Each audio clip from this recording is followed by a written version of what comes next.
Hello, everybody. I'm Carolyn Greer, the co-producer with Liz Kutch of the Brooklyn Book Festival, and I want to thank you all for joining us on the final day of 8 days of a very robust and exciting virtual Brooklyn Book Festival this year.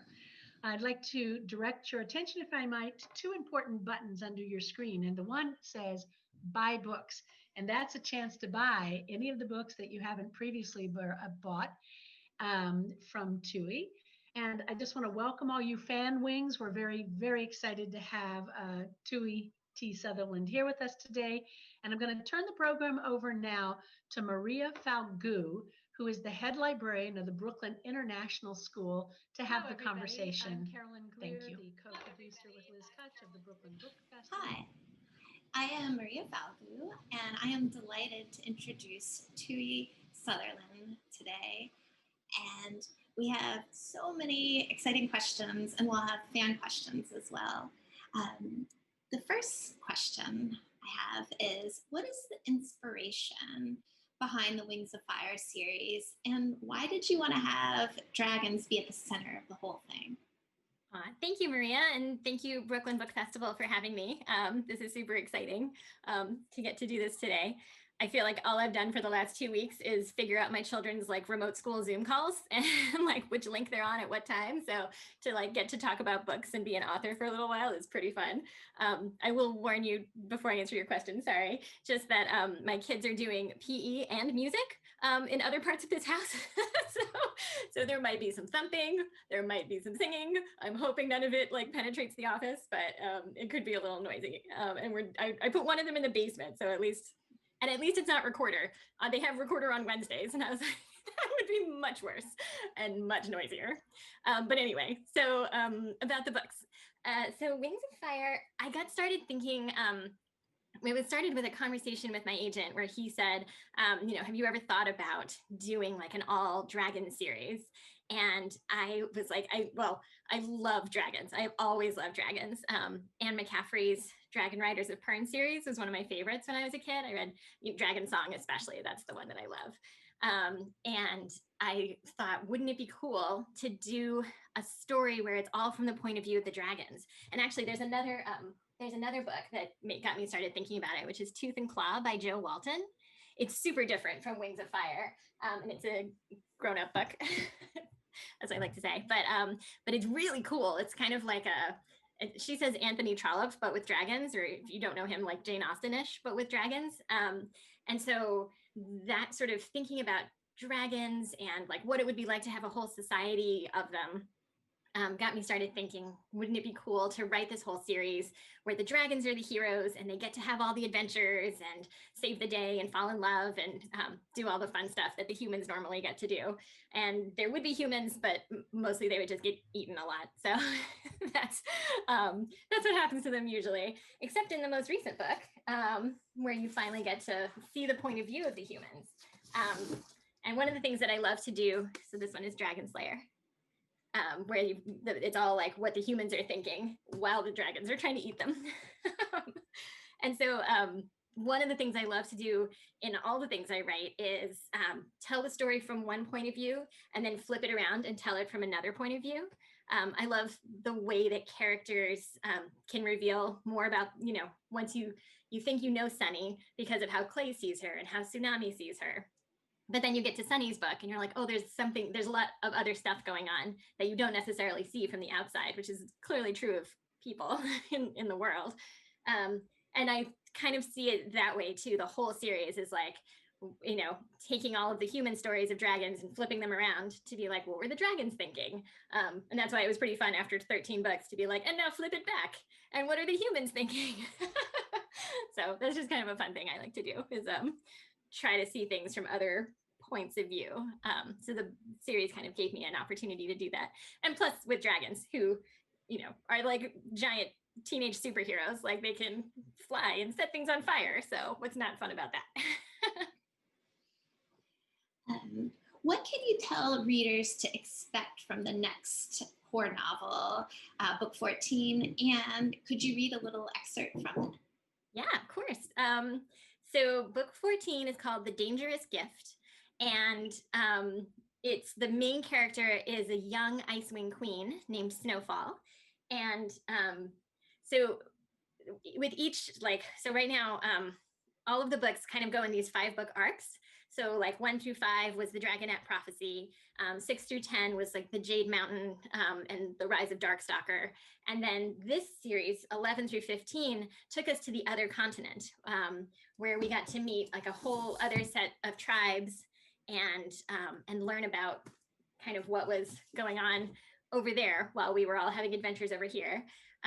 And so it was interesting because books 11, 12, and 13 took place entirely on that continent with those characters. And then, mini spoiler for people who haven't read that far yet, the 2 continents kind of come together in book 14. We have dragons from Pantala coming over to Pyria. So it was time to go back to a Pyrian perspective. And I debated like which dragon should be at the center of it. Because there's a different protagonist for each book, and I had a lot of really fun choices for book 14. One thing I had noticed about the other arcs that I'd written is that book 4 was really hard both times. So book 4 and book 9, because the way like the arc of the story went, it was like book 1, introduce the stuff, book 3, dramatic climactic twist, book 5, solve all the problems. But book 4 was like, it had to be important for that character, but it also couldn't solve any problems yet. So it was like, and I didn't want to have them just like sit around and be like, wish we could get to book 5 already. We have a whole bunch of problems to solve. So for book 14, I was like, what if, could we do something that gets into the themes of this arc, and brings in a character that's very different from Starflight of book 4 and Turtle of book 9, someone who's really driving her story a lot more than either of them, and who in her own mind is having like, this is the most important book in the series to her, of course, she's like, this is the one where you find out about me. So she's a very different character from pretty much any of the others. I'd say maybe in spirit she's closest to Peril, who is the hero of book 8, but different, because Peril was always on the outside and Snowfall was always on a track to become queen. She wasn't sure that she would be, but now she is. And she is in kind of a sadder way than she expected, because there was just this giant plague that like attacked the Icewings. I know. It's like, as I started writing book 14, I was like, this is a little on the nose. Can I do this? But it happened. It happened way before that. That's written into like book 10. So it goes back a ways. And I was like, well, and they have to deal with it. Now it's over, but they're kind of still grappling with it. So anyway, and it's like she's dealing with a lot of feelings about being the queen, having to prove that she's a great queen. I guess all this is a little bit in this chapter, so I'll just read it, and then we can talk about it more if you want. But yeah, so this is chapter 1. Some of the people here might have heard me read some of it before. I might go a little longer than I have before, but well, hopefully it'll be interesting anyway. All right. The youngest queen in the history of the Ice Kingdom was going to be the very best queen of the Icewings ever. Ever, ever. The best. She was going to keep all of her dragons safe. They were all going to be healthy and prosperous and safe, and no one was going to die of any more evil magic plagues, like the one that killed the previous queen. No one, not on her watch. Queen Snowfall had a plan, or at least she had a firm death grip on an idea that was kind of like a plan. And that plan was stay away from other dragons. No more getting involved in other tribes' stupid wars. No more summits with queens who talked down to her or eyed her as if she might be the one to start the next war. No more interactions with Nightwings, ever. None of this intertribal peace talk, empathy building, drum circle nonsense. Icewings were a great tribe. They didn't need any other tribes. Those subjects of hers who wanted to go explore, to meet other dragons and study in their perilous, flammable schools, they needed to be stuffed into igloos until they came to their senses. Okay, her council had talked her into letting a few Icewings go to Jade Mountain Academy for now, instead of using her excellent igloo plan. There had been so much alarming enthusiasm for this idea of connecting with the other tribes. Why, was her question. How could anyone even want to be around strange dragons after what had happened to their tribe? She was hoping the students they'd sent would come back with stories about how terrible the academy was, and that by then, all the other curious Icewings would have forgotten about ever wanting to leave. No, in Snowfall's vision of her reign, all Ice Wings would stay in the kingdom where she could keep an eye on them. Other dragons would stay out of the kingdom, and there would be no more dealing with tribes that weren't them. It was a good plan, a straightforward plan, a nice, safe, brilliant plan. Except for the problems. Problems like queens who kept sending her messages about alliances and trade and building more schools like Jade Mountain Academy. Ugh, shut up, Queen Ruby. Go away, Queen Glory. Deal with your own stupid dragons, Queen Thorn. Problems like the Ice Wings on her own council who wanted to meet with the Night Wings and try to build a bridge over centuries of violence and hatred after the blast of magic empathy that had ended their last battle. Problems like not knowing exactly where everyone was and having to wonder whether the missing dragons in question had left the Ice Kingdom or were still lurking around somewhere, maybe plotting some cold-blooded murder. Most urgent, though, was the problem that hundreds of strange dragons were apparently flying toward her shores at that very moment. Are you sure they aren't Night Wings? She demanded again. Her scout managed not to sigh, but she could tell that he wanted to, which was very disrespectful, and maybe she should have him punished. Wasn't that what a fierce, powerful, very best queen ever would do? Punish dragons for disobeying her, or thinking about disobeying her, or making faces as if they were trying not to make faces? I could see flashes of different colors from their scales, he repeated. I promise you, my queen. They were mostly green, but many other colors as well. No black dragons. They're not Night Wings. Snowfall paced from one corner of the balcony to the other. They were high on one of the tallest spires of the palace, with the wind whisking pellets of ice all around them. The sun was low in the sky off to the west, painting the clouds gold and orange as it sank into the sea. She knew they were out there, but no matter how fiercely Snowfall glared at it, she couldn't see any dragons flying out of the sunset. She wondered if Night Wings had found a way to disguise their scales. Maybe Darkstalker wasn't really gone after all, even though all those not Ice Wings at the Jade Mountain Academy promised that he was. Maybe he was still out there, and he'd come up with a way to turn Night Wings into multicolored rainbow dragons, and then he had sent them far out into the ocean to fly in an enormous arc so they could come at the Ice Kingdom from the west and avoid the Great Ice Cliff, and soon they would be here to kill her and her entire tribe. This was not far-fetched freaking out. This was completely reasonable, justified freaking out. Her scout was looking at her as if he thought she might be losing her mind, though. She had to put her queen face back on and act as if an invasion of alarming rainbow dragons was the sort of thing excellent queens such as herself could easily handle, no problem. Well, if they're not Night Wings, what are they? She asked. He hesitated, and she answered her own question. Rain Wings? I mean Rain Wings. Of course, that's the only tribe with many colors. So maybe with a bunch of Sea Wings? Those can be green. It's probably a group of Rain Wings and Sea Wings. Why would Rain Wings and Sea Wings form an alliance to invade my kingdom from the west? Her brain screamed.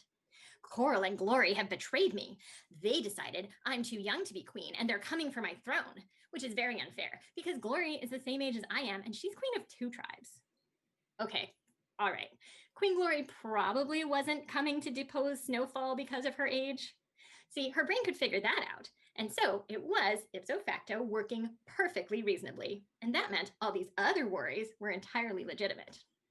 Also, the Rainwing tribe hadn't invaded another kingdom in literally hundreds of years. They didn't even participate in the War of Sandwing Succession. All they wanted to do was snooze around the rainforest eating papayas.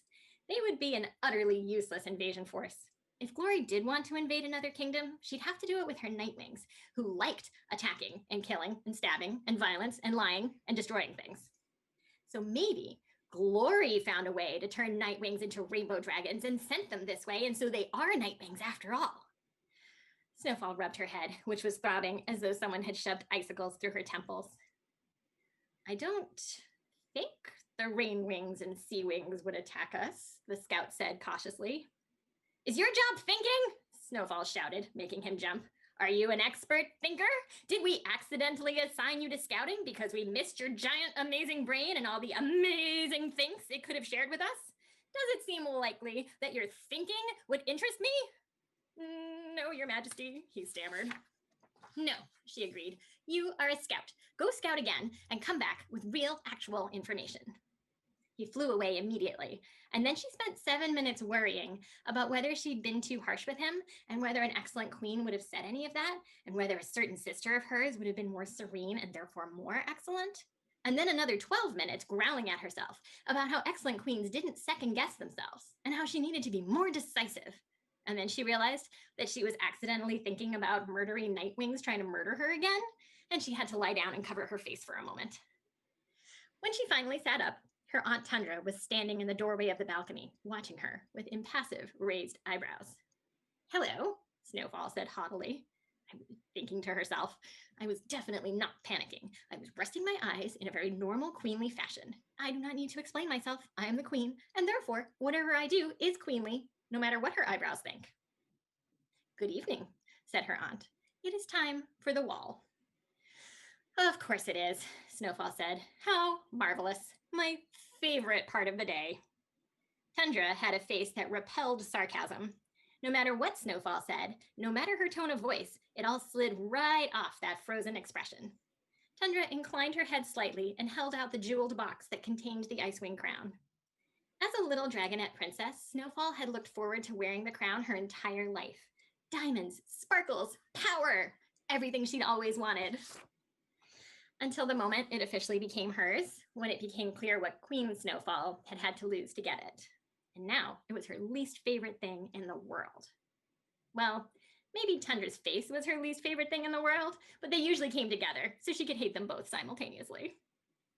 Okay, I'll stop there. That is fantastic. I can't wait to read it. So it's coming out in March? Yes, that's right. And I'm sorry to everyone who was hoping for it sooner. We were all hoping for it sooner, but the world fell apart and my children were home all the time and it was hard to write about a plague while a plague was happening. So there were lots of reasons, and it's all my fault. It's not Scholastic's fault at all, but they've been really kind about it. So it's coming, and the cover is beautiful. I think you'll all get to see it really soon. So I'm very excited about it. Yeah, something to look forward to. Yes, that's right. So the Wings of Fire books are being turned into a TV show, I heard. Can you tell us a little bit about that? Sure. I mean, it's fascinating because it's such a complicated process and I don't understand all the pieces of it, but every little bit I get to see is so cool. I've had a couple of calls with the showrunners. So there's Ava DuVernay, who is the executive producer, and she is amazing and totally gets the books and is just, I can't even believe how lucky I am that she is interested in them and wants to do them.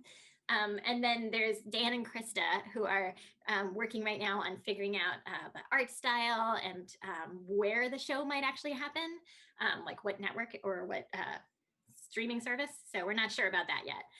But it's so cool because I'll sit and talk with them and they have like different artists coming up with different possible ideas. And the fact that there are people out in the world thinking as much about the Wings of Fire world as I do is always very startling to me. And I know that like the Fanwings do these amazing pieces of art all the time. Like they're, oh my God, the Wings of Fire art on the internet just makes me so happy. But that they're sitting there thinking like, well, how did the Nightwing Island look like before the volcano, the first volcano, and like what's left over, and like over these years, what have they built? It's really cool. And I'm just so excited. I think it's a long process from what I understand, like, because there's so many pieces to put together, but it's happening and I love the people involved so much and I'm just really excited. Exciting. Yeah. My next question is, how do you think the characters in Wings of Fire would handle this pandemic? That's a great question.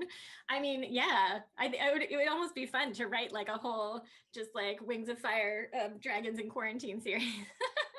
I wrote a couple of like blog entries back at the beginning of like them, imagining them all trapped in Jade Mountain Academy together. I think it would depend on obviously which characters. I think Tsunami would be losing her mind because she is a go out there and solve problems and get things done. And she would be like, okay, who do I have to fight to defeat this virus? And everyone's like, you actually kind of have to stay inside and wear a mask. And she's like, but she would, because she's a good listener. And because, she trusts her friends. Like Clay would be all over wearing masks. He would be so good about it and making sure he would probably carry extra masks with him everywhere he goes and be like, look, I made this. Do you want this? How about this one? And Queen Glory would have like all of her rain wings making beautiful, different multicolored masks that she could like hand out all over the kingdom. I think Sunny would be all about like, how do we cheer people up? Like, how do we build community and like let's all write letters to each other. Let's write a letter to every other dragon on the continent and like tell them we love them and make them feel better. So that's the kind of, that's what I would imagine, I think, for those guys at least. I think Sundew would be having trouble with it because she's like Tsunami, would want to go fight something to make it stop. And then Cricket and Starflight would be like, you know what, it's okay. We've got lots of books. We're just gonna go sit in our cave and read these books. And that's kind of what I do too. It's like my main coping mechanism. I'm on track to read like twice as many books this year as like I normally do, because every time I get a little bit stressed or anxious, I'm like, I'm just gonna go read another book and that'll make me feel better. That's fantastic. Yeah, it's helpful. So your books were turned into graphic novels, and we have a bunch of them here in the ISB library, and I even checked one out today to a student. I'm interested in hearing what the process is like working with the cartoonist, with Barry Deutsch. Oh, sure. Well, Barry is, he actually is the one who translates the novels into a graphic novel script. So he is a graphic novelist in his own right. Do you know the Hereville books that he wrote? Yes, we have them in the library too. Yeah. They're so good. They're so funny. My kids loved them too. I just think they're so perfect. So I feel lucky that he's involved in this. And he also has a really good like visual brain. So so when I get the script, he's written out like page by page, not just like panel 1 and the dialogue, like Clay says this, Tsunami says this, but he also has little notes, like it's one big panel across the top and then like a wing like going into the next panel, and then these characters, like I don't know, it's hard to explain, but he has like a good description of what happened actually. And things like I love this page that and this was his suggestion, and then Mike made it real, where he was like, this is Clay going through the tunnel in the underwater river. And he was like, so imagine this is like time passing. So he described this, and then Mike made it happen. So once we have the script and I go through and try to add all my words back in, then we send it to Mike. And Mike Holmes is the one who does all the art. And so he starts with sketches, and then he does like very detailed black and white drawings. And then the last step is Marta Alejo comes in and she adds all the colors, which is really cool too, because she's really good at it. And we've given her some tough challenges where we were like, okay, it's an underwater kingdom and all the dragons are blue. Have fun. Or it's the rainforest and the dragons change color in every single panel. So just like lots of different colors. No way to keep track of who is who.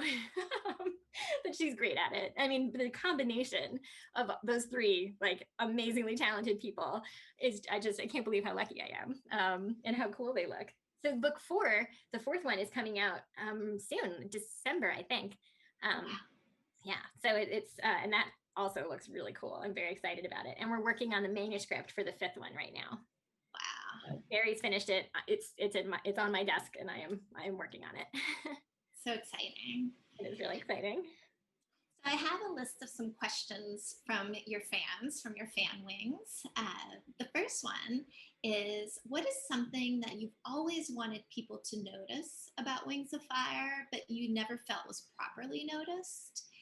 And then they followed up with, basically, is there an aspect of the series that you feel is underrated? Oh, good question. I mean, it depends. Like, I think that there are some Fanwings like this, like I can see her name, so I know who asked this question, who are so smart and like so thoughtful, and have really noticed a lot of the things that I tried to layer in as subtly as I could.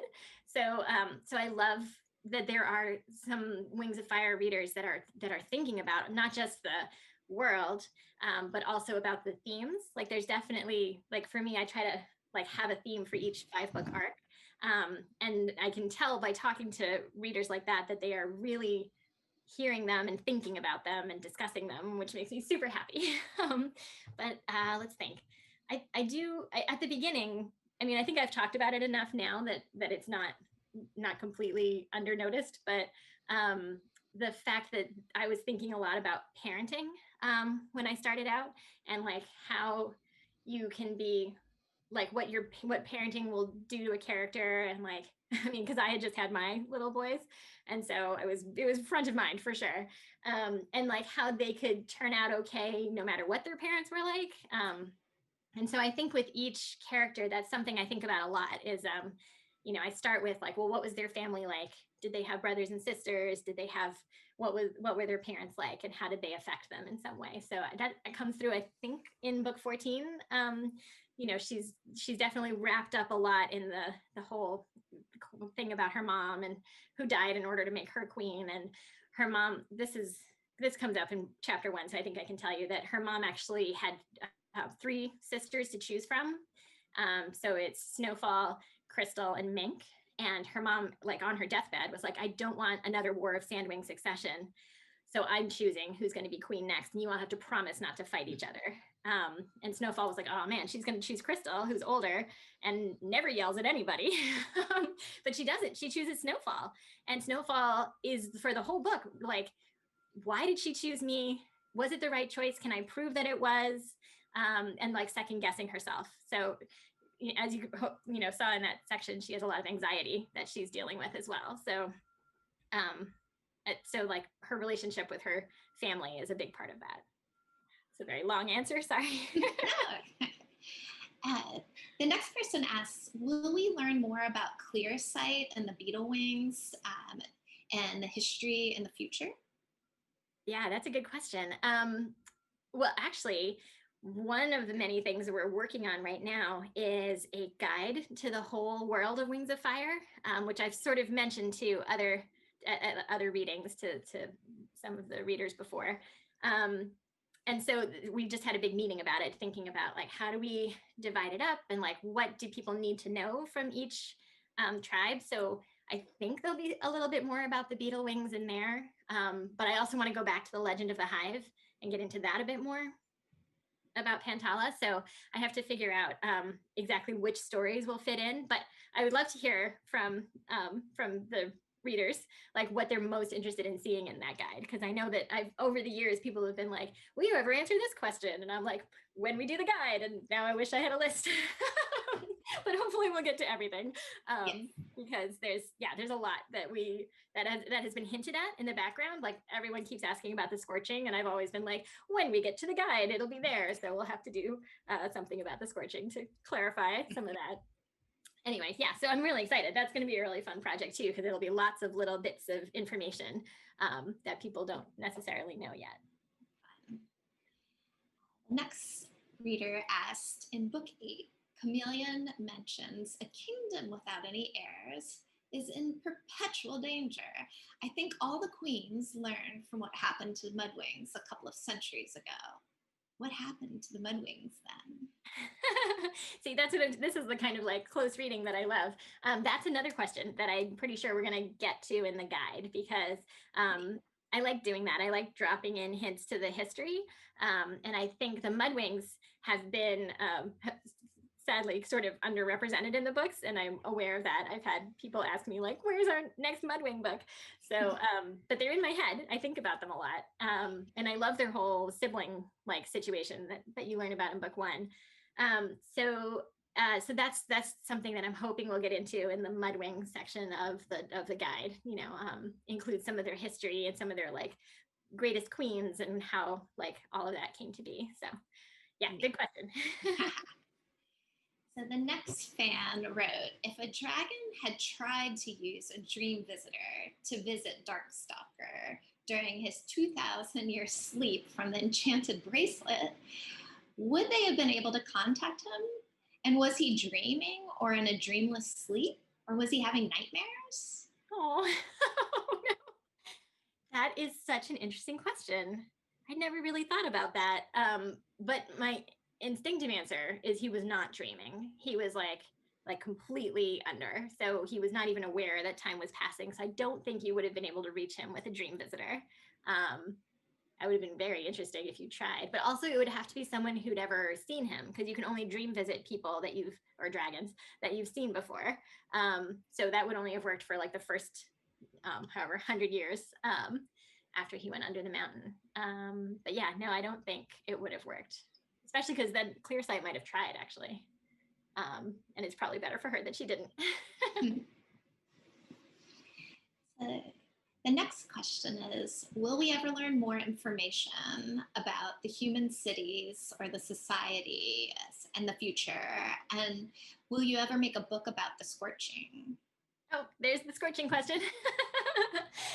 The scorching is definitely going to come up in the guide.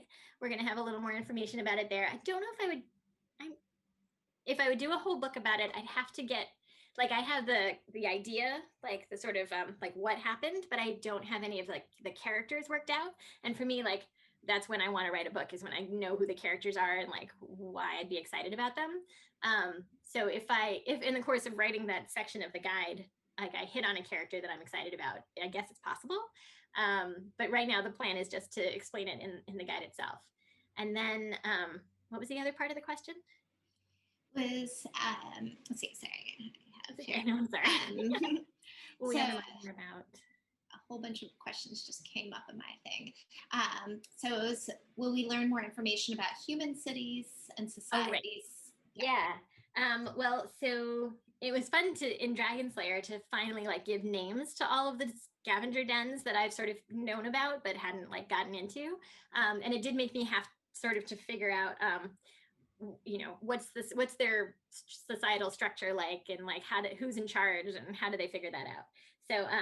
So I know a lot more about it now. And I you know, I mean, if you've read Dragon Slayer, it ends on a tiny bit of a like hint that there could be more coming. So I would love to do another human book to sort of explain like what happens next. There's the character who has the epilogue of Dragon Slayer is someone that I think we could do a lot with. Yeah, he's not awesome, but there's hope for him. If that makes sense. So, and then like what happened to the characters like at the end. So that would be the opportunity, would be if we did a sequel to Dragon Slayer, I think that's when we would get into maybe some of the other human cities. Neat. So Webbs brought up that Riptide was the new leader of the Talons of Peace and said that the group has changed. So how did they change after the war, and what are they doing now? Oh, that's a great question. I love that question because, well, for one thing, because you'll see some of the answer in book 14. You will get to see Riptide again and kind of what's going on with them. But the basic answer is that the Talons of Power formed during the War of Sandwing Succession in order to to bring dragons from different tribes together to try and make the prophecy happen and to bring peace back to the tribes.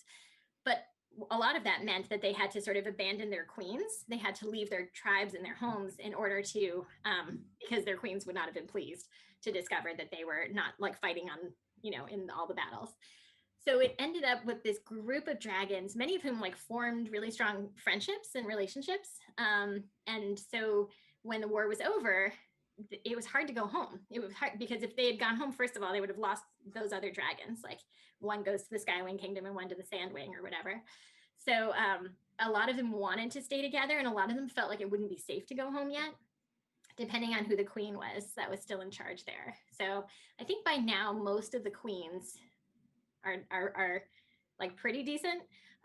But the Talons of Power have wanted to stay together. So they went and formed this city, which you find out about at the end of book 10. And that's what you're going to see in book 14, what they're doing there. Neat. So a fan asked, absorbing energy from sunlight is listed as a power that both leafwings and rainwings have. How does that work? And do the tribes have any connection? Ooh, yes, they do have a connection. That's one of the things I like to think about is like if you go further and further back, like how the tribes were all related to each other. So I think it's okay to say that some of the tribes that fled Pyrea to land in Pantala during, like, that's when we get the Legend of the Hive, were rainwings. So they're like, so if you follow the leafwing like evolution all the way back, you'll find some rainwings for sure. And I think I hinted at that in a few other places in the books too. So well spotted. And then the absorbing the sunlight, I don't have the dragons stop to eat very often. And I think that that's actually pretty consistent with reptiles, depending obviously, but so part of it, you know, is that the leaf wings and the ring wings can both sort of be nourished by the sun. I don't have a very super scientific explanation for it, but it basically keeps them going even if they haven't had a chance to eat in a while. Does that make sense? Yes. So a fan asked if there will be auditions for the Wings of Fire TV show and if they'll be open because they would really, really like to audition if possible. Oh, I know, right? I mean, so would I. I'm like, point me at the auditions. That would be fun. I have no idea. That's several steps away. Like we're at the art concepts and finding a home for the series stage. And so I think then there's several more stages before we get to the figuring out who the voice cast will be. But I mean, obviously, yes, if I ever hear anything like that, I will let you all know immediately. But I think that it's complicated. I don't actually know how the process works. But I think I'm sure it'll be cool, however they do it. It's so fun. You get to keep learning new things through your books. Yes. Well, and I've been obsessed with TV for years, actually. People who've like followed my blog for like way back before I had kids, it used to be all about TV. I would be like, like my thoughts on Buffy and Firefly and all these other shows that I was obsessed with. So, so to actually get to see the behind the scenes and like how it really works, is just, it's like the most exciting thing for me. Yeah, I feel like a kid in a candy store. I'm like, tell me all the things. Now what happens? And they've been really nice about like, you know, cluing me in on what's going on and how it works. Wow. So the next reader asked, have you noticed the backlash with Sundew and Willow? And if so, what was your reaction? And this person goes on to say, I adored the relationship myself, and they were honestly one of the cutest, but I know a lot of parents were, for some reason, upset. Well, to answer the first half of the question, like I'm luckily fairly insulated from that kind of thing because I'm not on Twitter. I can barely get myself onto Facebook. It makes me stressed out. So I like will check in, post something and run away again. And I have someone else reading the messages for me. Let's see. And I don't read my Amazon reviews. I try not to read any reviews if I can possibly help it. Because I don't think those reviews are for me. Like I've already finished the book, so they're not going to help me very much. And especially when they're complaining about nonsense like that. Like, come on. And I guess it doesn't, it doesn't bother me because I think it's more important to have those stories, and the number of kids over the years that have come to me, like talking about how important the queer characters are to them and to see themselves represented in a fantasy series. Like, I mean, that's the most important thing. And like, those kids are so great. They're so great. And I want them to know how much I love them. So like, whatever, parents, sorry sorry for you that you don't know these kids and how amazing they are. But like Sundew and Willow is for them. It's for, yeah. So, you know, people can complain about whatever they want to online. Like I try to keep some walls up, but for me, the people I see are the ones that appreciate those relationships and then want to see them and want to create them themselves. I hope that will inspire more readers to become writers and tell those stories, because there's so many like incredibly talented readers and writers out there that, like, you know, knowing that I can do it hopefully lets them know that they can do it, and we really want to read those books. So that's the long-winded answer. That's a fantastic answer. And I'm impressed with your self-control of not reading, because I feel like it's hard sometimes. Like you want to know, but you don't want to know, and you need to protect yourself sometimes. Yeah, it's true. Yeah, I mean, I think I tell a story at my reading sometimes where my very first book is ridiculous. I wonder if I have it here. No, I don't. It's down. My children have stolen it. It was like this ridiculous little like jewel sticker stories book where it was like 2 sentences per page, and it was like, you know, 16 pages long. And it was part of my job as an editorial assistant to write this book. And so I wrote it, and it came out. It was like different myths of the different constellations. And it came out and I was like, oh my God, I'm going to go to Amazon and like see all my great reviews. First of all, who was reviewing jewel sticker stories online? But it turns out one guy who was like, I thought the instructions on where to put the stickers were really confusing. And I was like crushed. And so that sort of taught me a lesson in a very like gentle way. Like, you know, it could have been so much worse. But I was like, this isn't helpful for me. And I know myself, like I know my voice, my head is full of other people's voices all the time anyway. So you know, as much as I can do to minimize that, the better the writing goes, that's for sure. And also like my children are like the police of you know, I'm not on Twitter, but sometimes I read other people's Twitter feeds, just like some of my favorite authors. And if my kids catch me doing it, they're like, Mom, you're not supposed to be on Twitter. And I'm like, I know, thank you. I like that, the reversal of roles. Yes, totally. Like, so you know, I catch them on YouTube and they're like, you have nothing to stand on. I'm like, I know. Okay. Okay. Together we will break this habit. So another fan asked, are flame silks fireproof, fire resistant, like blood egg mud wings, or are they only immune to the flame silk? Oh, that's so interesting. I was thinking they're only immune to flame silk specifically. That like the you know, that what they create from their own risks is not damaging to them, but it can like burn other things. Yeah, so I think that they would still, I mean, you know, watch me change my mind in book 15. I'm sorry, but right now my thinking is regular fire would hurt them, but flame silk does not. Another person asks, what do you think about the fan characters who don't have canon colors? Oh, you mean like that people have drawn but added different colors to? I'm okay with that. I mean, so let me just say that like I think fan fiction and fan art is like one of the greatest things in the world. Like I love that there are people out there writing dragon stories and drawing dragon characters, and it doesn't bother me if they don't specifically match what I've like laid out for the dragons, because that's the whole point of your creativity, is you can kind of do whatever you want with it. Like, I mean, I've written fan fiction about Shakespeare. My first novel was like Shakespeare fan fiction. And I have a feeling if he read it, he'd be like, this is not what I imagined. You know, it's like set in a New Jersey high school and the girls are like, oh, these boys are annoying.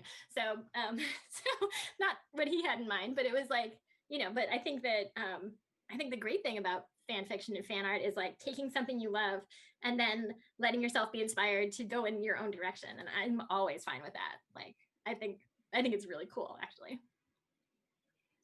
Great answer. The next person asks, what would happen if two dragons cast the following spells at the same time? Dragon number one. And so something, enchant dragon number two. I enchant dragon number two to no longer be an animus. Dragon two, I enchant myself to be immune to all of Dragon 2's spells. Would it be a battle of willpower, or would nothing happen at all? Oh, wow. What a lovely specific question. So I think it would depend, like it would, like if I would have to write that story in order to figure out what happened. I think, so I have like sort of a loose like set of animus rules in my head, but I haven't laid them out like specifically in a book anywhere because I, you know, I don't want to like create walls around like what can happen and then want to break them and not be able to. So for the most part, I think I know. Definitely. So it would depend on who was like older and more powerful. It would depend on like how much practice they had using animus magic, and how focused it was and what they were using. I don't know. It would depend on a lot of circumstances. I'm sorry, that's not a very helpful answer. That's why, you know, you have to write the whole story. So you can write the fan fiction and then kind of figure it out if you want. But there's a lot of good animus questions out there. I like that one. And the last question is, will there be another Legends book? Ooh, so like I said, I would love to do another Legends about the humans, kind of what happens right after Dragon Slayer, but we don't have a plan for it yet. So because right now I'm working on the 5th graphic novel manuscript, the workbook that's going to be like a Forge Your Dragon World. There's a lot of people helping me with that, so it's going to be cool, I think. And then the guide, that's the whole world of Pyrea, and then book 15. So we kind of have to do those first before I start thinking about like what would come after that. So yes, I'm not sure, but I have an idea for it. So fingers crossed, maybe. We'll see what happens after book 15. Well, thank you so much for being part of Brooklyn Book Festival. It's been fantastic talking to you today, and I'm sure all the fans are really happy to hear from you. Oh, well, thank you so much. This is really fun. And, you know, I send love to everybody out there, and extra love to anyone trying to do remote schooling, parents and kids, because it's super fun. But good luck with all of it. And hopefully there's lots of books out there to like keep you going the way they're keeping me going.